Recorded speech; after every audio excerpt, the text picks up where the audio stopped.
Howdy y'all, and welcome back to another project video. Today we are looking at, woo, look at that. That's what we're looking at today. That lamp right there in my hand, which is clearly actually there. I mean, it's not like it's not really there. Let me get it off camera now. Man, that was an amazing throw. So obviously, I wasn't actually holding anything. A while ago, probably about a month from when you see this, we lost power, and I was in the middle of transferring over some files, and I lost them. I lost the backups. I am missing parts of this video, but I have most of it. I didn't have the intro, I didn't have the outro, and I am missing the part where I actually put on the new wire, but that's a pretty small part. It's not too bad. I'll talk about it a little bit in the outro. So let's start this lamp project. So here she is. Doesn't look like much, and that's what I thought at first too. Now I saw this in a thrift store and I instantly knew that something was a little bit bizarre about this lamp. Something felt old, even though it isn't painted like you would expect. But that's because it's been spray painted, rather poorly I might add. It didn't take me long to notice the bottom. And down here is where we notice some things. It says cloth wire on the inside, and this cord has been added. Now, I knew instantly that that meant that this lamp was most likely sometime prior to the 1940s, because small lamps like this were not that common after the late 30s. But that's not where the strangeness of this ended. I noticed something else about this lamp, that these 4 feet are not actually feet at all. If we look closer, you can see where they've been shaved a bit. They are actually buttons, brass buttons that have been soldered on the bottom. Now, this is weird, and the reason this is weird is because that meant when this lamp was new, the cord could not have been underneath it. The buttons were added to allow the cord to go underneath it. Now, looking at it further, I noticed that the switch down here is an old Leviton switch. It is genuinely quite old, and I'm going to keep it for use in another project because it is Bakelite. It is cloth wire here, slightly more modern cloth wire, but cloth wire nonetheless. I believe at some point, not when this was spray painted, that this lamp did not have an on-off switch. Rather, when it was new, it sat flat on the surface, and the cord came directly out of here. So no on-off switch. Now that's a bit bizarre. Looking at this a little closer, looking for patent dates, I now believe this lamp was made prior to 1910, which makes it very interesting and not a bad price for $2. So now I have to restore it, and the first thing is going to be taking it apart and stripping this paint off. If there's original paint underneath, I will know it because chances are the paint remover will not take that off very easily. That'll give me a good idea of what this should have looked like when it was new, or perhaps this was polished brass. I'm not sure. It certainly wasn't painted black with a $1 can of spray paint by a monkey, which I am 90% sure is who painted this, because it is truly terrible. Didn't even have primer, or a paint that has primer built in. I mean, I can literally just chip this off. Now, I can't quite tell if this is tarnished brass or if that's paint underneath. I think it might be tarnished brass. And if it's all brass, that's fine. Now, I don't necessarily have a problem with changing something when you keep it, period. Adding a garbage, I believe, extension cord from the look of it. I think that used to be an extension cord. Putting a cheap end on it. And then spray painting it black poorly. And then spray painting, not joking here, the cord black. That's not how it should be done if you are going to change it. Also, don't spray paint cords. If you are so incompetent that you are spray painting cords, you should not be working with electrical stuff. There's literally paint on the prongs. That is unacceptable for anybody to do. But my prejudices aside, I don't mind things getting changed. For example, if this is polished brass and you wanted to say just paint this part, that would look quite good, especially if it accented the top glass or shade or whatever it is. I'll probably end up going with a glass, we'll see. So let's take this part. So I did a color scheme I thought looked original, and I based it on what little paint I found left of the original paint and the fact that the original wire is a faded red. And we're going to replace it with some red wire as well.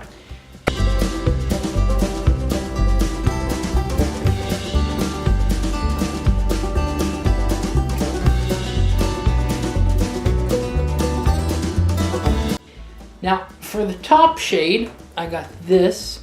I actually had to buy the entire light just to get the shade, but it was only about 10 bucks, so it wasn't bad. And I colored in the top with a red Sharpie. Put it back a little bit. Now, I will have to put a small grommet in the back hole, and that will be for the cord to go through. Now, as for the cord, besides the wire itself, we needed an end. Because I know that this lamp was made somewhere prior to 1915, it shouldn't have a normal end. So what I got was this. This is an Edison screw base type end. This particular one was made by a company called Benjamin. This is a reusable end. This is made to where you can add it to other stuff, much like a universal modern end. Take this off. The wire goes through there, and it comes out in two spots. One wire comes out there, which is where you screw it in at, and then one wire comes out there, which is where you screw it in at. So that's your two contacts. Now when this is together, this spins. That way you can screw it in without the wires spinning around. Now I have two other appliances that use these bases or similar bases to this. One of them is a set of Christmas lights from about 1905. The other is the light that is on the shelf up there. The light on the shelf up there has a giant one of these, and it does not... Oh, I over-tightened this. Oh no, I'm grabbing it wrong. Never mind. It does not do this. So what you have to do is actually uncouple the wires from the light, screw it in, then recouple them while they're still live. It doesn't usually shock you doing that, but because I have it plugged into a power box, I simply turn the power box off. On top of that, I have a small screw-end adapter for it. Now that light up there doesn't have an on-off switch, neither does this one. But because this is a more standard lamp and it's going to actually be used to light stuff, I need an on-off switch. I bought this on eBay for about $5. Most of these are in China. You can find them from US sellers, which is what I recommend.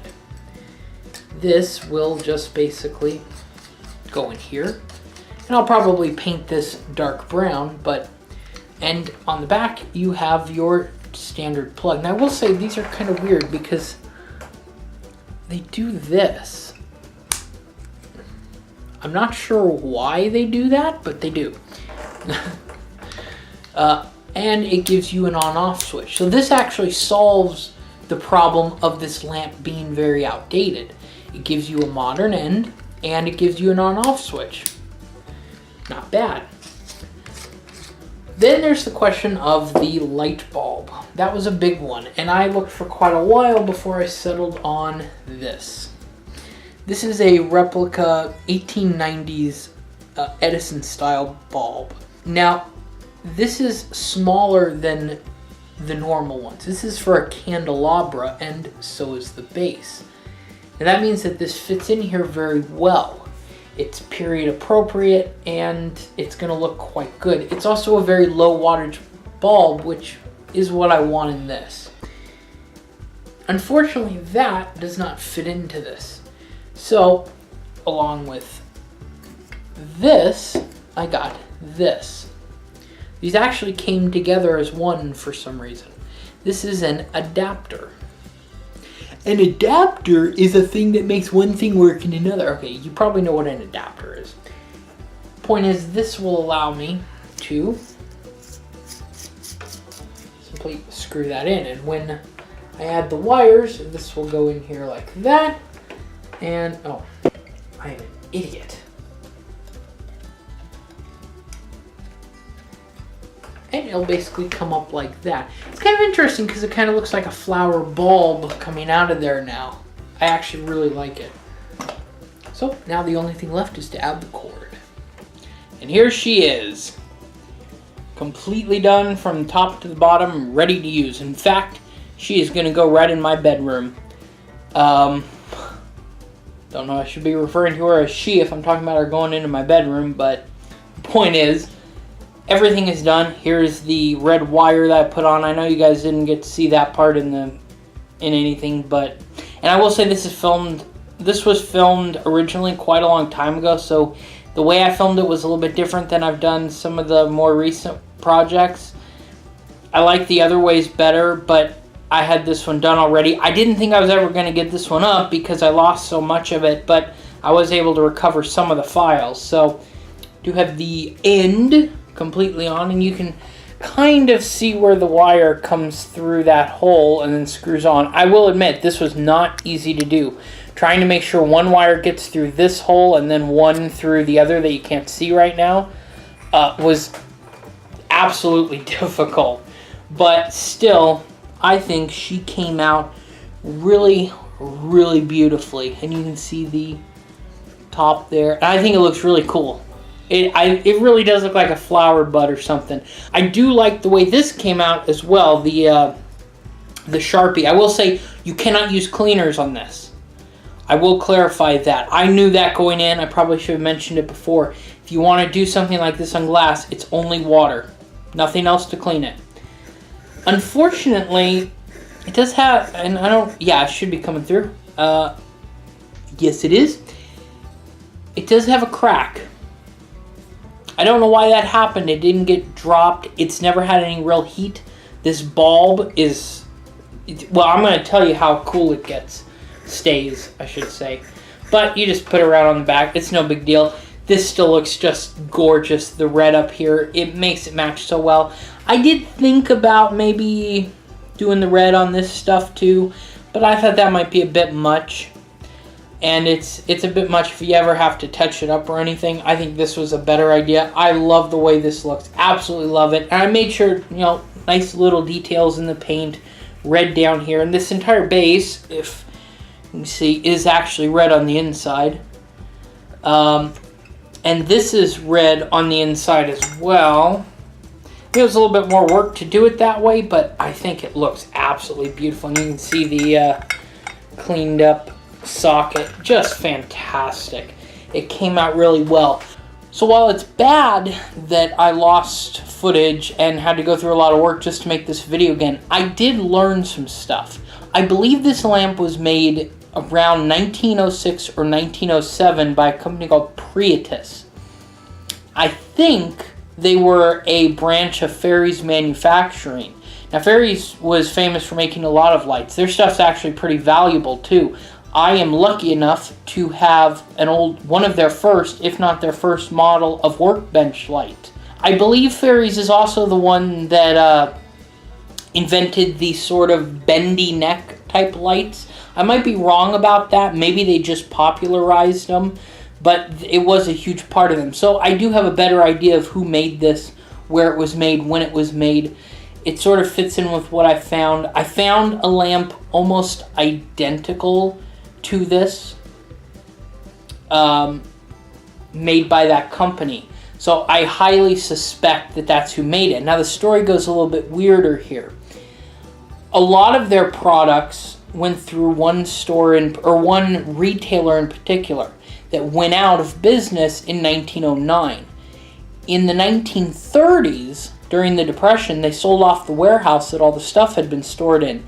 And from what I can tell, the new owners tried to make all of the lamps that were in there more modern. Because by the 1930s, standard plugs were in, on-off switches were expected, that kind of stuff.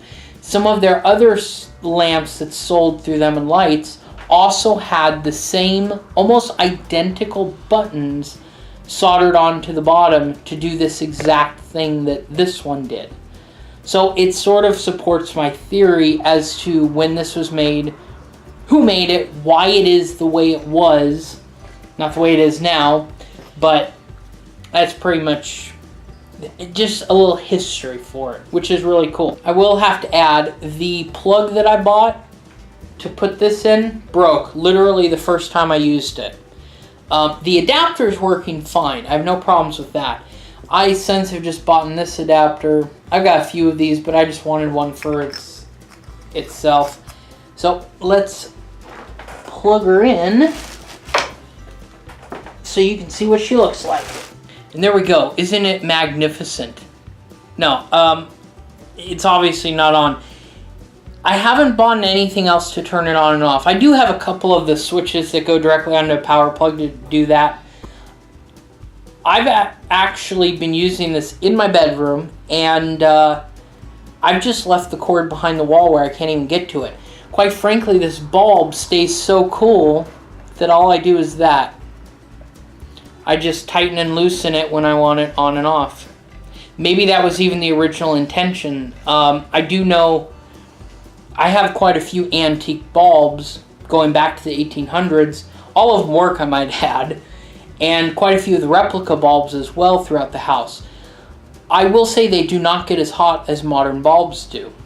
Modern bulbs get much hotter. Well, not like LED bulbs, but modern incandescent bulbs. This does not get hot.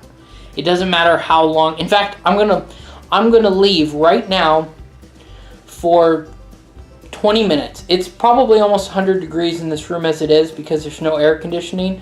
So I'm gonna leave, come back, and I'm just gonna put my fingers on this bulb. 20 minutes later. Okay, proof of concept. Literally. It does not get anything other than warm. So turning it on and off isn't an issue. Just boop, off, on, off, on, off, on. It's not bad. It works well. It gives just a little bit more light in my room, and it's absolutely gorgeous. Not bad for, and it's been a while now, but I think I paid $2 for this if I remember correctly. This thing is just so cool. And I don't have a lot of